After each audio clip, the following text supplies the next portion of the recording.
Hi everybody, Dr. Dave here. Just wanted to do another quick video.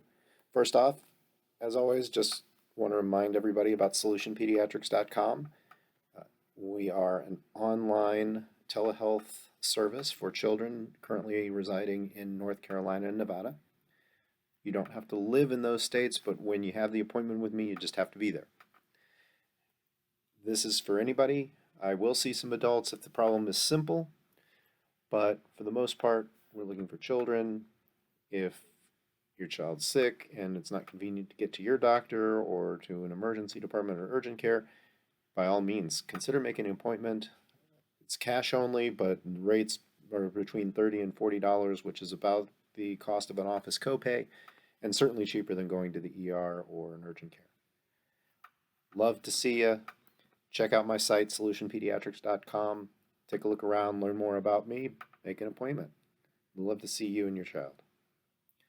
You know, I just did a blog post on my site about this issue, but I wanted to talk a little bit about asthma and the diagnosis of asthma, because I've had many occasions, both in the emergency setting and in office setting, where a parent will come in the office setting, maybe they're coming in for the first time, and I'll say, hey, does your child have any medical problems? No, child doesn't have any medical problems. Well, what medication is he on? And the parent lists out a ton of asthma medications. When I say, well, he's on these medications, doesn't he have asthma? Very common for the parent to say to me, well, his last doctor never said he had asthma. Well, okay. Now, when I was in training, and this is now much longer ago than I'd like to admit, but it was in the early 90s when I started in med school, we were being cautioned not to label a child as having asthma because of concerns related to insurance, pre-existing conditions, professions and sports not allowing asthmatics. But for the most part, all of these things have gone away in the modern era. Probably went away 20 years ago, if not longer.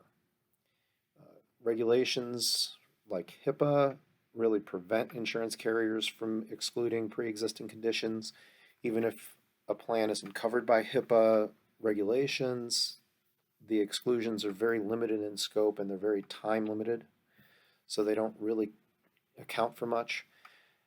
Most professions now will allow asthmatics as long as they're well controlled. Pilots and commercial pilots and things like that can still be asthmatics as long as they have good control of their disease. Even branches of the armed services, for the most part, if you haven't been bothered by your asthma since age 13, or if you can get a medical waiver saying you're under very good control, most branches of the military will let you join up with a diagnosis of asthma these days. So there's very few places that the label of asthma will prevent a child from getting to later in life. On the other hand, if they don't know they have asthma, if the parents don't know they have asthma, they're going to get undertreated. They'll come into an emergency department, maybe one that's not real familiar with kids, they'll have a cough and a fever, and they'll get put on antibiotics instead of what they really need, which is treatment for their asthma, because most asthma with a fever is a viral illness that's triggering the asthma, not really pneumonia. But when you take a chest x-ray, there's this streakiness that occurs in asthmatics, and of course, a radiologist doesn't really know what he's looking at. A lot of times he doesn't have a lot of information about the child, and he'll just say, well, you know, he's got a fever and he's got some streaks, can't rule out pneumonia. Urgent care doc will throw him on some antibiotics and call it a day.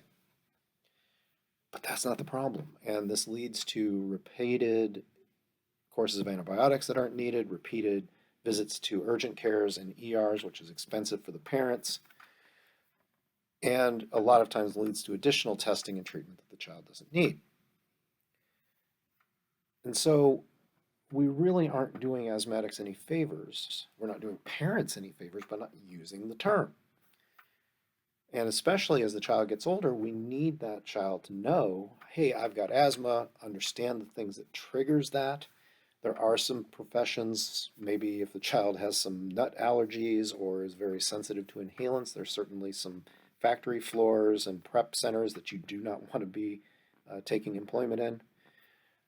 And it's important for that child as they get older to understand these things. And it also helps them participate in their own treatment and the control of their own disease. But in the modern era, asthmatics play sports, they do all kinds of professions, and pre-existing conditions are not excluded very frequently and for very short periods of time, even when they are. And it's just really important that we all get on the same page and understand, with a little bit of common sense, that when a child has had repeated bouts of wheezing, chances are it's asthma, especially if there's a family history. If a parent has it, if a sibling has it, what are we doing by saying, well, I don't know yet? It's always important to keep an open mind to other diagnoses. There are other things that can cause wheezing, especially the younger the child. You have to be a lot more alert for those things. But at the same time, a little common sense approach and not fearing the term will lead to better health outcomes for the child and help the parents assist that child in those outcomes. So I hope everybody's having a great day. Thanks for listening to this, and I hope to see you at solutionpediatrics.com.